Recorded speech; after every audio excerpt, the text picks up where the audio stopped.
with my very dear friend, Willow who is currently in New Orleans and is a psychic medium in New Orleans. She's had so much experience for years and years, her whole life.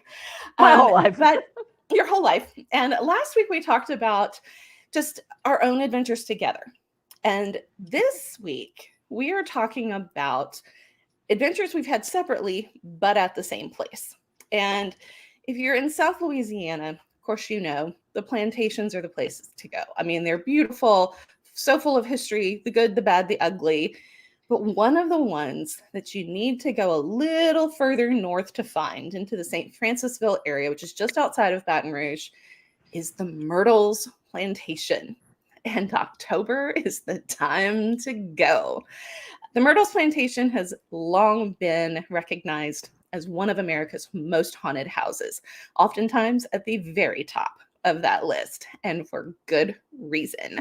So Willow, you went with an interesting group. I'll talk about my experience later, but Willow, your group of folks were not quite what you would expect to just have on a tour of a plantation. Who did you go with?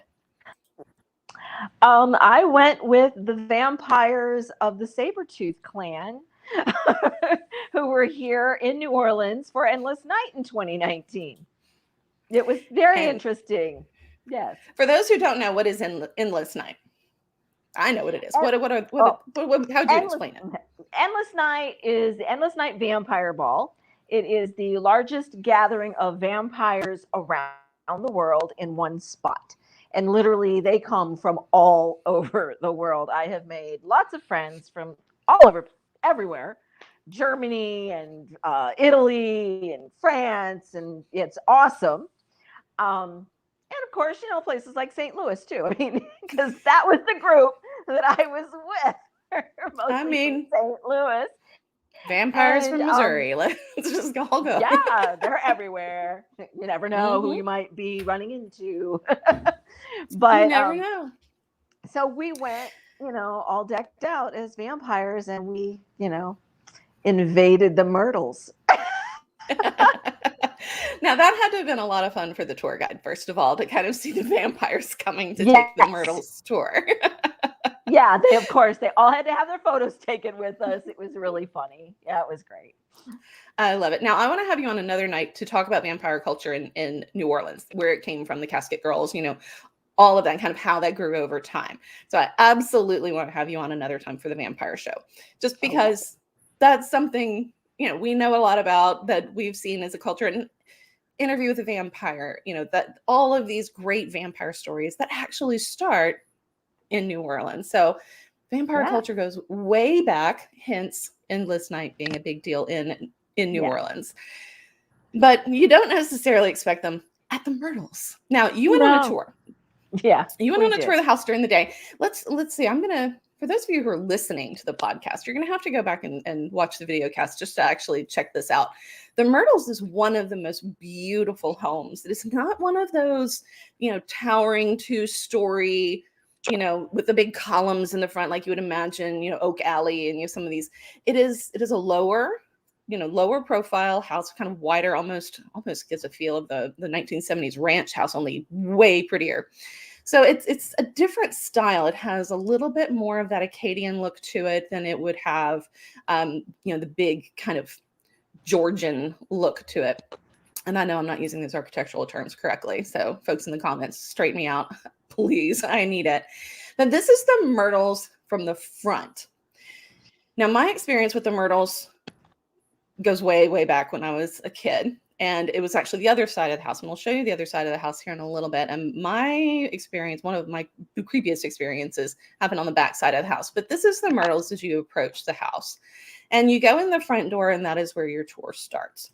And the tour is a really interesting tour. And it is full of, shall we say, colorful embellishments of the truth. But we love them. We love them, and we wouldn't have it any other way. And I love those stories because when I was, probably about 15, 16 years old, maybe a little younger, that's when I did the last tour that I did of the Myrtles Plantation, and I was not taking the tour. I was part of the tour. In October, our theater troupe reenacted the legends of the Myrtles. And the most terrifying part, I guess, for me was the fact that I was wearing a very expensive, very antique nightgown. I was one of the little girls that was said to have been murdered there. And my job, and the other little girl that was with me, our job was to run through the house and terrify people and peek in through the windows and things. But I was wearing a Victorian nightgown. I was terrified that I was going to ruin it. So I don't know what was more frightening, the house itself and the creepiness, or the fact that I was responsible as a young teenager of keeping this very old, very expensive nightgown in one piece. It was terrifying. That in itself was terrifying. But some of the stories, and they tend to start right there in the front, because one of the stories takes place on the front staircase. And someone apparently died there on the 17th step. He was shot on the porch. He stumbles in, calls for his wife, Sarah, and dies on the 17th step. And there is blood that shows up through the carpet. No matter how many times those stairs are recarpeted, the blood shows up there. Well, we like that story. My dad got to play the guy that died on the step. It was fun. It was a whole lot of fun. However, he didn't actually die on the step. So take this story for fun. There is apparently some staining that continues to happen on those steps, and that step always creaks. No matter how many times they fix it, it will creak. But that's not the real story. But again, do we really care about what the historical accuracy is? No. You and I were talking before the show about how we don't necessarily need the legend to understand and to recognize how haunted this house is. Take the fiction, take the truth. Either one of those things is terrifying enough. And I read somewhere that someone said, why even bother with the fiction that has grown up around it when the reality of the house's history and hauntings is bad enough? Why did they feel the need to write, to come up with these colorful stories? And I think they evolved over time. But you had an experience at the house because you were taking the tour with a slightly different approach than everyone else that was with you at the time. So tell me a little bit about how you experienced the tour at the Myrtles. Okay. So first off, during that time period, I was still also a tour company owner and tour guide. So I always had the mindset, stand in the back, let all the tourists have the fun, let them, I'm listening to the stories, but I know their stories and I'm standing back. So I'm in the dining room area, which is the back of the house where you might see the rocking chairs later on. And I'm standing near one of the big windows that has these really heavy drapes. And honestly, my group was on the other side of the room. They weren't next to me. That's why I felt this was an odd thing. So I'm looking, all of a sudden I get a tap, tap, tap, 3 taps on my shoulder, on my right shoulder. And I'm like, I immediately looked to my right, thinking it was another tourist, thinking somebody was trying to get my attention. Well, they were trying to get my attention, but there was nobody there. That's so crazy. I'm like, hello, how are you? I don't know who you are. Enjoying the tour. What do you say at that point? Just it's like, hey, we're here too. I'm here, pay attention to me. And I'm like, well, I'm waiting. If you want to show yourself, that's why I'm here. Yes, that was your reason for being there. Now, we were pretending to be the ghosts and the spirits that were in the house when I was doing the tour. But there are plenty of them without needing us to run through and to reenact. We were reenacting everything from the legend of Chloe the slave to the children she murdered to someone who was killed over a poker game in the game room. All of these things. My dad was, the man who died on the staircase. There's so many different people that died in that house for one reason or another. Yeah. Right. But there are so many spirits that just wander the grounds and make themselves known in ways you don't necessarily expect. One of the ways, as we were rehearsing and kind of getting to know the house. We did the shows all through the month of October, but we had to get there and kind of learn the house, learn our parts, understand, all the blocking, just like any other show. We had to get to know the house. And now it's late September. It didn't take a whole lot of rehearsals. We kind of knew what we were supposed to do within a couple weeks. Late September, and we kind of just had the run of the house as a theater company, and then just the owners who were there. At the time, it wasn't used as frequently as a bed and breakfast, and then the rooms are they're actually in a different part of the property. They weren't really using the rooms in the house because there's so much traffic coming through with all those tours at that time. Because all the Halloween tours, it was like a big thing, and they weren't really reserving the rooms upstairs all that much. Although they do. And that's really, if you can stay in those rooms, that's where you want to stay. Yeah. But we would go up and down the stairs, and we're looking at stuff, and and at the top of that staircase, where apparently no one died, but that's the legend, it smelled often of honeysuckle. Now, late September is not when honeysuckle blooms in South Louisiana. We looked everywhere. We looked for any candle, any potpourri, any sachet. We didn't have the little plug-in things at the time. Those weren't a thing. We could not find the source of the honeysuckle, and it was almost so strong it would knock you down. I mean, it was very heavy, and honeysuckle in large amounts is almost nauseatingly sweet. Yeah. And it would go away. And we're like, well, where did that come from? So even smells can be a signal of a haunting. And so that was part of it. Now, to talk about something that we were talking about before, the back side of the house, this is actually between two buildings. And on the right side of the picture is a covered porch. And on the covered porch are 3 rocking chairs. And when we were there, we would stand under a gazebo that was a little kind of to the left of where the photographer who took this picture was standing, kind of over by the little bridge in the pond and all that. And we would stand out there kind of in between tour groups just to be out of the way so that the tour groups that were kind of coming in didn't notice us at first until it was time for us to go running through the house as the little girls who died. And we were standing out there watching, kind of waiting and listening for our turn. And as we're watching the house and kind of looking back at it, there are 3 rocking chairs. The center rocking chair started to rock, not the 2 on either side. It wasn't windy. There was nothing blowing that heavy wooden rocking chair to rock like that, but a very rhythmic rock. Needless to say, we decided our cue was coming early, and we decided to run back into the house. We were like, nope. We're done. Time to go run through the house. I don't care if they've told our story or not. We're not standing out here anymore. So we ran in.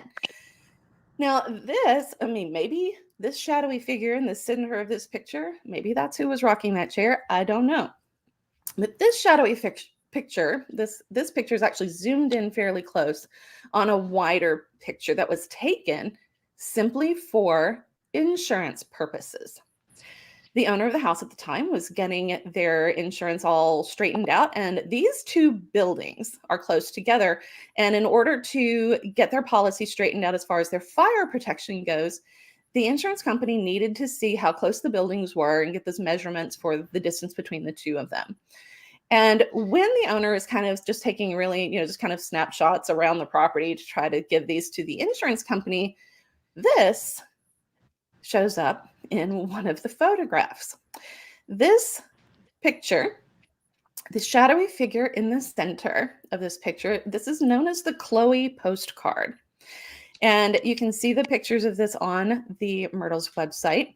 And Chloe was an interesting story. Again, fact or fiction, we don't really know. But in this particular shadowy figure was investigated by the folks at National Geographic and some very reputable folks who decided to take a look at it and see what they could determine. They determined that the density of being able to see through the figure, the height, the proportions, they were looking at everything from going very tight on this picture to measuring, the size of the head versus the neck and the shoulders and the torso, all the way through all of this to determine that this is indeed a human figure. The proportions are indeed correct. The height and everything with the buildings would have been indicative of that spirit being kind of authentic there. So reputable people are seeing these images that have been captured around the Myrtles. And so it's not just people touching you on the shoulders or honeysuckle when it shouldn't be and rocking chairs that should not rock, all of these things. And that there are more and more sightings. But I feel like we need to talk about Chloe a little bit since we had the picture there. There's a couple of stories that kind of go around Chloe, but that's a name you're going to hear when you go to the Myrtles. So Chloe was a slave. And we're not exactly sure. The story that you tell, that the Myrtles tells, is a little different from what historically folks are kind of thinking about who Chloe might have been. The story goes, she was a slave. She actually belonged to Clark Woodruff, who owned the house at the time, with his wife, Sarah. Clark being the one who supposedly died on the stairs calling out for Sarah. Again, can't back that one up. But Chloe, there's two versions of this story. One, a little bit more racy than the other. First story is that Chloe was afraid that the children were getting older. She was not necessarily as useful to the family anymore as a house servant and caring for the children. And she was afraid that Clark and Sarah were going to send her out into the fields, which is, of course, the worst place for an enslaved person to be.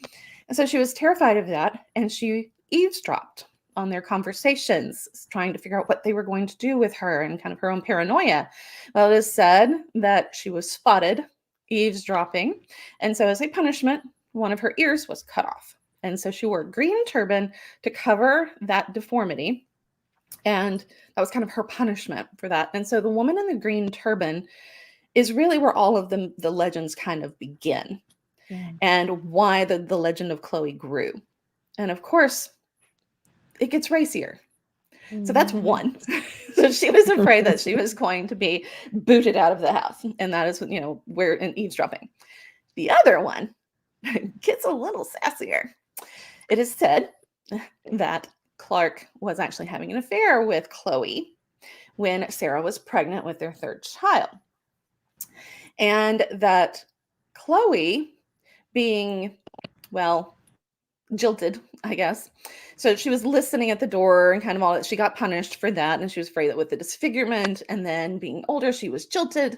And to get back at Clark and the family, or to perhaps get back into his good graces, again, two sides, same story, she bakes a birthday cake. She bakes a birthday cake and laces it with oleander. Oleander is poisonous. Her thing was, I'm going to poison the family, nurse them back to health, and be in their good graces again. And they're going to love me. They're going to realize they can't do without me. Or I'm going to poison them all.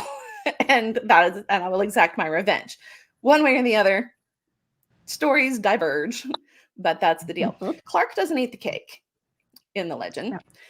Legend has it that Sarah, the mother, eats the cake, and as do two girls. Now, again, history does not line up with this, but we love the story anyway. So Chloe doesn't know what she's doing with oleander.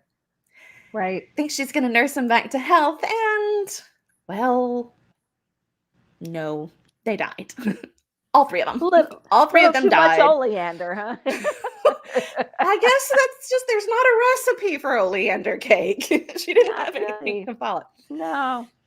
Now, the slaves on the plantation are not going to take the fall for Chloe. They're not going to let her run. They're not going to hide her in any way, shape, or form.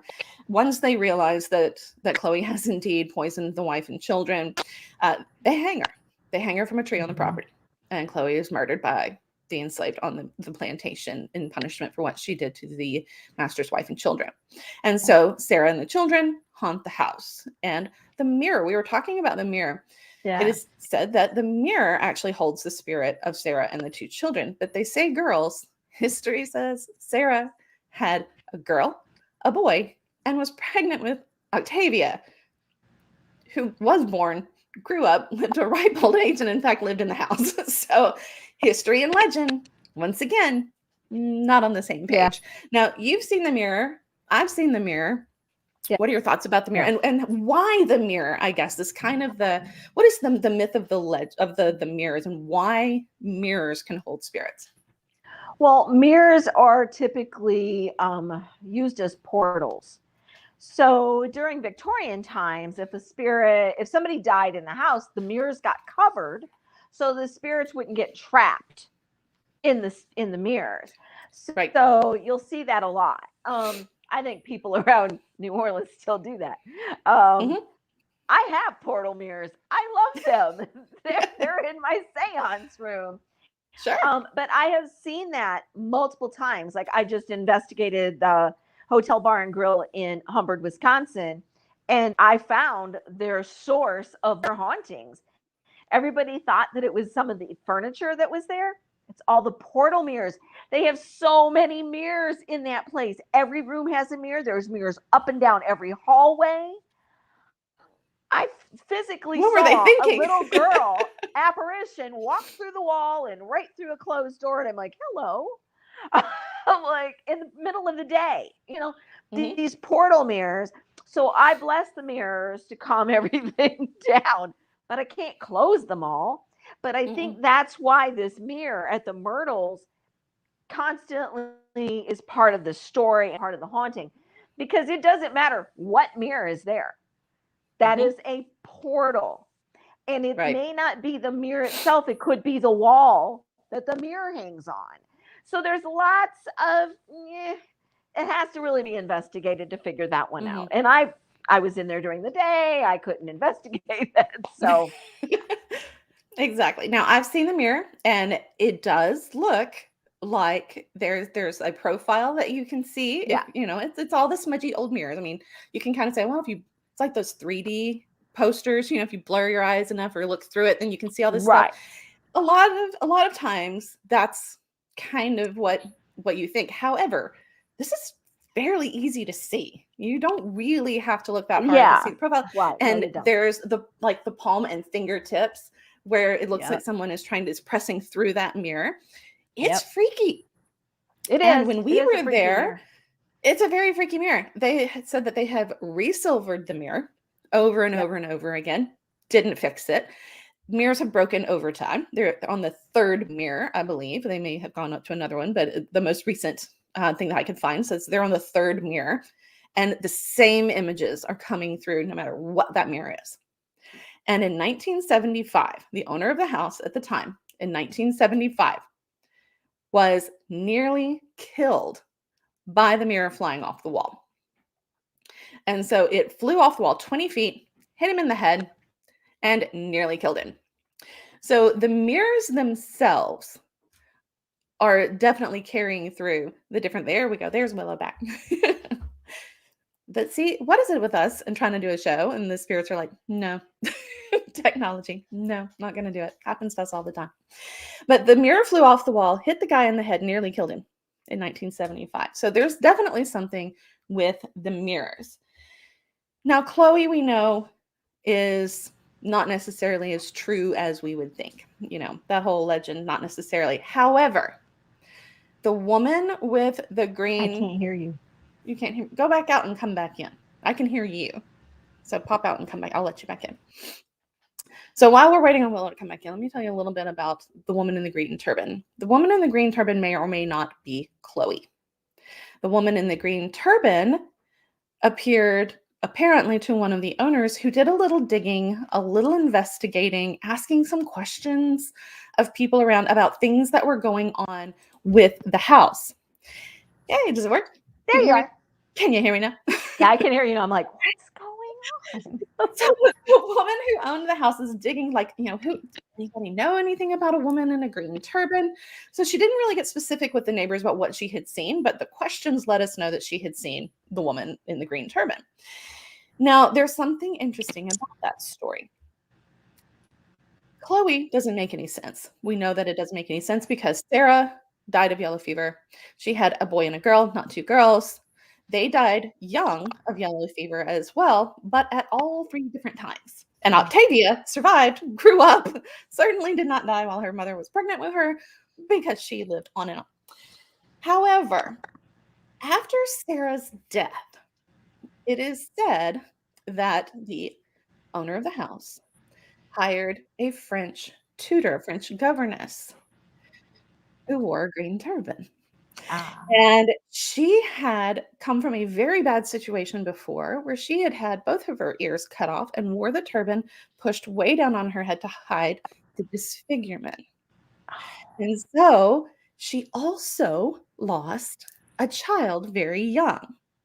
And the legend is, and probably a more genuine story to go with the woman in the green turban that you see, is that she is still looking for the child she lost because she's most commonly seen up in the bedrooms peering down at the sleeping guests. They'll wake up and they'll see the woman with a candle in her hand peering down at them until, and people scream, shriek. She stands there until people try to touch her and she vanishes.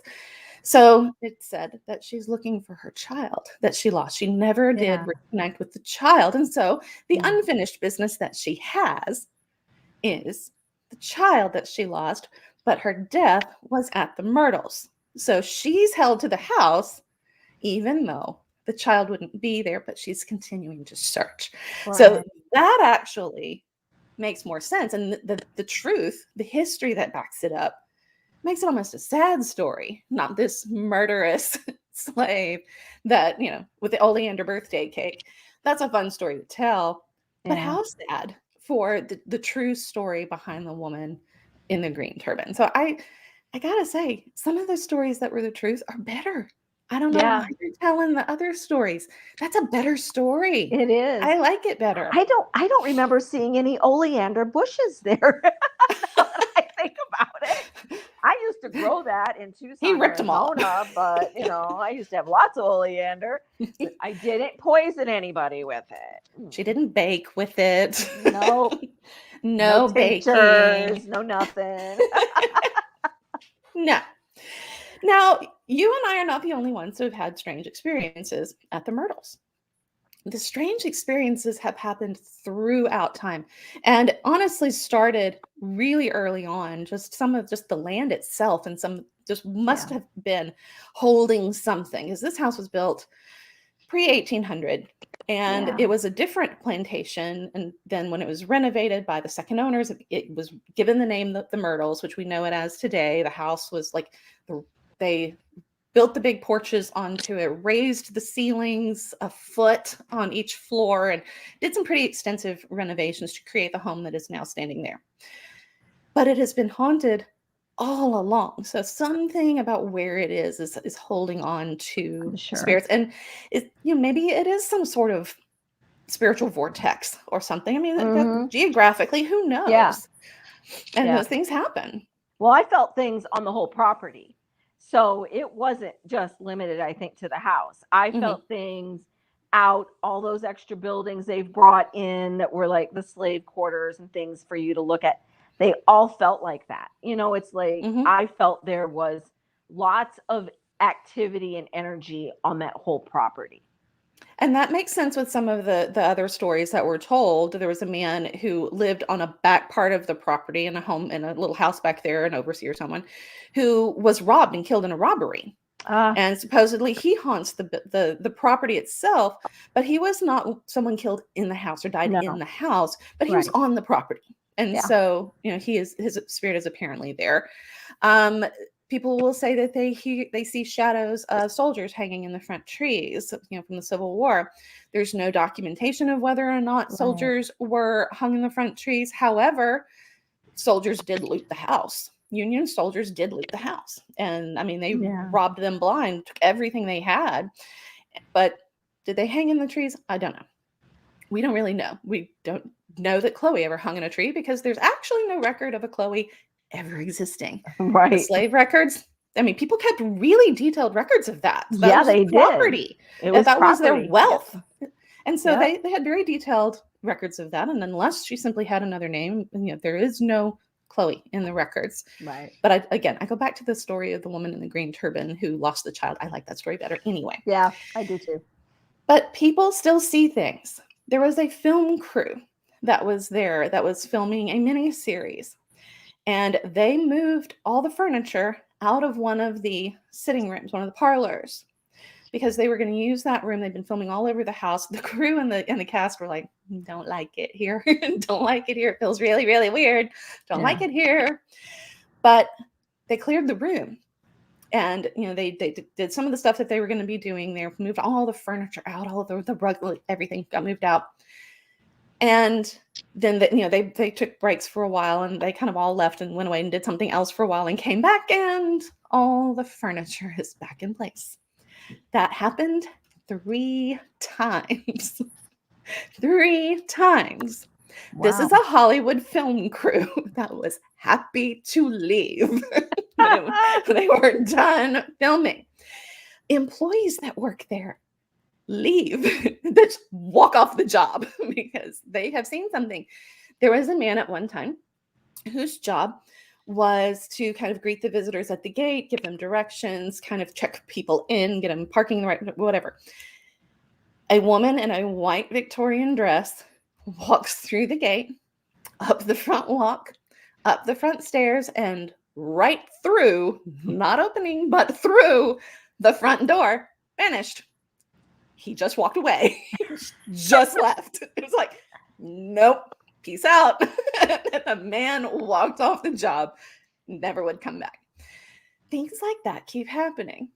And you just don't have people respond the way that they do to this house if there was nothing going on, if this is all just legends made up for publicity. I mean, this would be one hell of a marketing plan if that was the case. Hundreds of years of marketing plan in place. But one of the things I really like the best, and this was something I don't think you had seen this picture until I showed it to you before the show, was actually, this is on the Myrtles website. You can go and check it out yourself and kind of a little bit more about it. There were some photographs that were taken during a field trip to the Myrtles. It's a teacher that was taking pictures in front of the house with some of her students. So it's a teacher in a photograph with a student. Their faces have been blurred out. That's the rocking chairs. Remember those that tend to rock on their own? There's one of the rocking chairs. You can see the one in the middle. That's actually the one that was rocking. You zoom in a little closer. It looks like a lovely picture. Teacher, kid. Teacher, kid. Kid? Yep. And she's looking straight at the camera in her cute little dress, just like, hello. What you doing out there? Just curious. I mean, clearly not doing much of anything. This photograph has been widely investigated because that's the first thing you want to do. I mean, the first thing you want to do in any paranormal investigation is debunk what you can. Right. So that what is left is the good stuff. Yeah. Folks have been trying to debunk this photograph all over the world, and they can't. They haven't done it yet. And so it's still out there, still being circulated by photography experts. They know the kind of camera that took it. People have seen the original file. They have looked at it pixel by pixel, trying to find any evidence of editing of that picture, and they cannot. They cannot. So verdict is still out, but as of right now, it has not been dubbed a fraud. It is genuine as far as anyone can tell at this moment. And you can see some more of the quotes and some more about that investigation on the Myrtles website as well. So cool stuff at the Myrtles Plantation. And it's the grounds too. Now, I was there mostly at night, but we did do some rehearsals and things during the day. Mm-hmm. It's beautiful for such a haunted place. Yeah. It's stunning. I mean, vampires or not, you got to enjoy walking around that place, right? Oh, yeah. Back then, I had my own YouTube channel called Willow's Witchy World. So I did a video so you could actually I saw that. Yeah, I think now it's out. It's still on my channel, but I changed the name to Willow's Witchy Garden. But if you go back in some of those old videos that I did back in 2019, you'll see that one. And it's the vampires, invade the Myrtles Plantation. But it was such a beautiful place. Mm-hmm. And I mean, it's like the perfect place if you wanted to get married on the grounds. There's flowers and the Oh yeah. gazebo and the little bridge going over the water. So It's just pretty. beautiful. It's just beautiful, Hmm.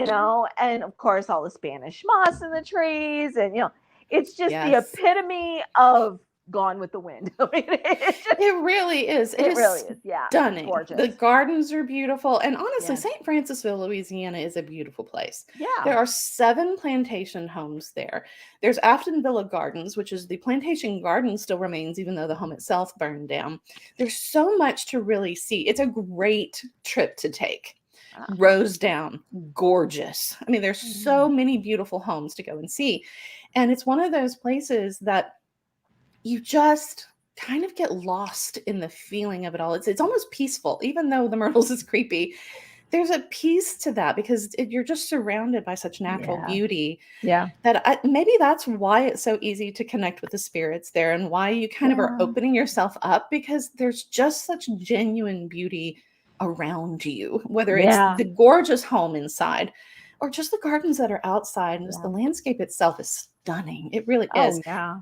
And there's a really, really nice restaurant on the property too. I was so- just gonna mention that. Yeah, I didn't get to eat there, but because I think it was closed the day, or they had just closed. We got there at their last tour of the day, Mm. and unfortunately, and all the vampires that were there are all paranormal investigators too. Yeah, vampire As you paranormal do. investigators, right? As you do. And we really were talking about coming back there and like renting rooms to Mhm. do a nighttime investigation, because How fun would that be? that would be perfect. Yes. So yeah, who knows? I'm moving now, but doesn't mean I can't come back and visit. I'll just come back and as a visit. tourist. That's right. Come back and visit. We'll meet in St. Francisville. We'll hang There you out and go. we'll go see what all we can find at the Myrtles. It's been many, many, many, many, many years since I have been there. And Yeah. it's one of those places that is just burned in my memory. I mean, from spending so much time on the property, having such strange things happen at such a young age. And I give a whole lot of credit to the Myrtles in that experience for really kind of opening me up a whole lot to that type of thing. Yeah. Because if I had not experienced that myself, everything that we did when we were there, and on just the feelings and other people's stories as they were going through the house, other actors who were there telling us kind of their weird things that were happening to Mhm. them. If I hadn't been part of that and been there, it would be very easy to go, yeah, those are some good stories. But being in it is like, wow, wait a minute. There's a whole lot more of this to explore. And it Yeah. really did kind of stir that up in me. I mean, I've always been interested in, the Salem witch trials and just the Mhm. history of all of these things. But being at the Myrtles Yeah. was that kind of awakening time. It was like, whoa, I'm not making this up. I know what I saw. I know that I should not be smelling honeysuckle like it's going to knock me over in Oh September. yeah.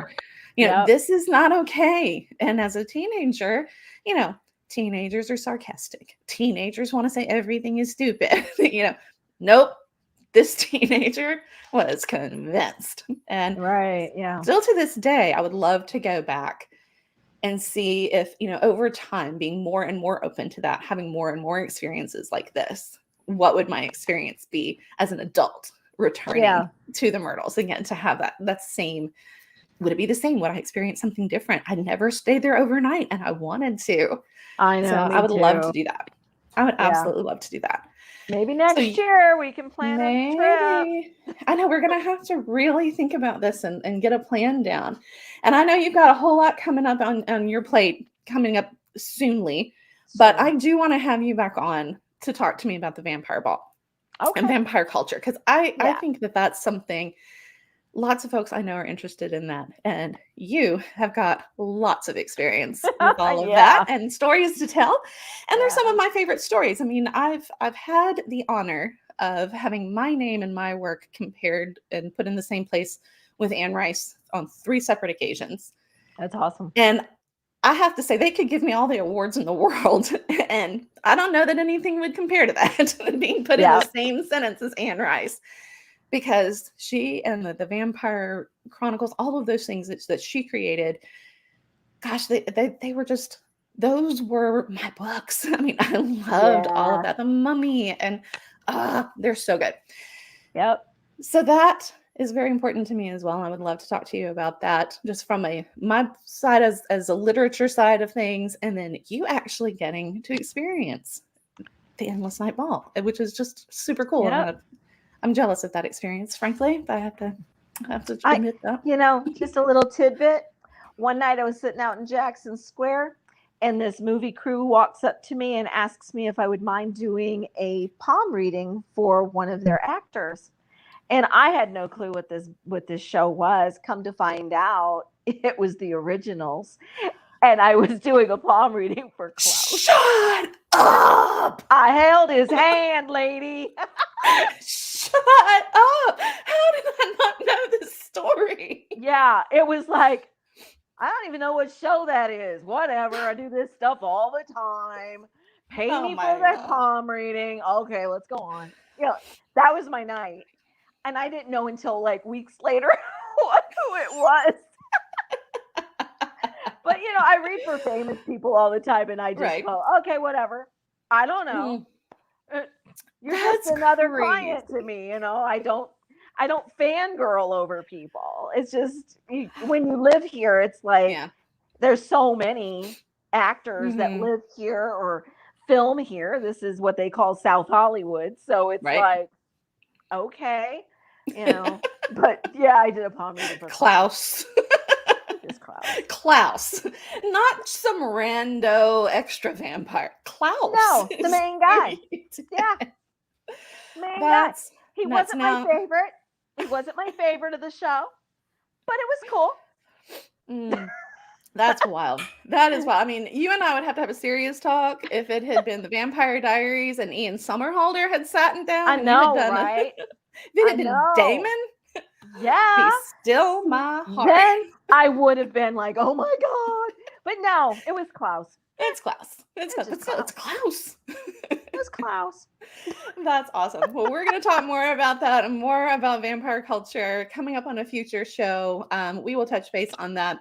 I am going to tour the Lotes house in Franklin on Saturday night with my mom. So I'm going to take lots of pictures, and I'll probably be back to tell you guys about that next week, because the Lotes house has been named by Travel Channel as the second most terrifying house in the United States. And it is right here in itty bitty, super conservative. We keep our ghost stories in nice, neat little confines of our ghost tours, Franklin, Tennessee.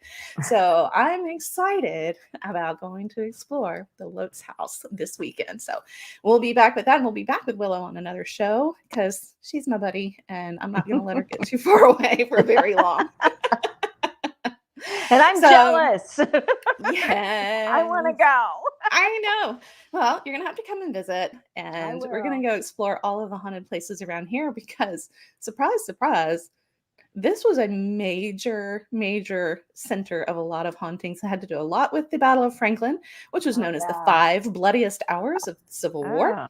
Oh, wow. And lots and lots of really interesting stories that have kind of not made it into the major forefront of our history, but they're there. So it's some fun things to explore. So come and visit, and I'll take you around my haunted town like you have taken me around haunted New Orleans. And I'll be closer.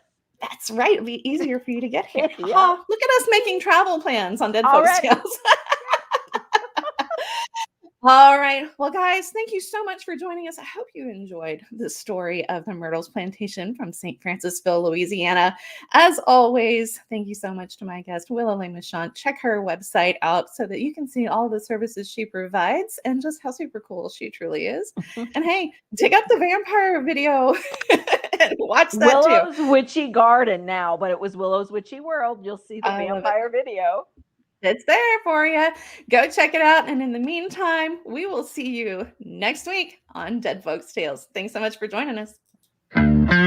Dead Folks Tales is a copywritten podcast of Authors on the Air Global Radio Network. Special thanks to producer Roman Suritin and executive producer Pam Stack. Join us next week for another episode of Dead Folks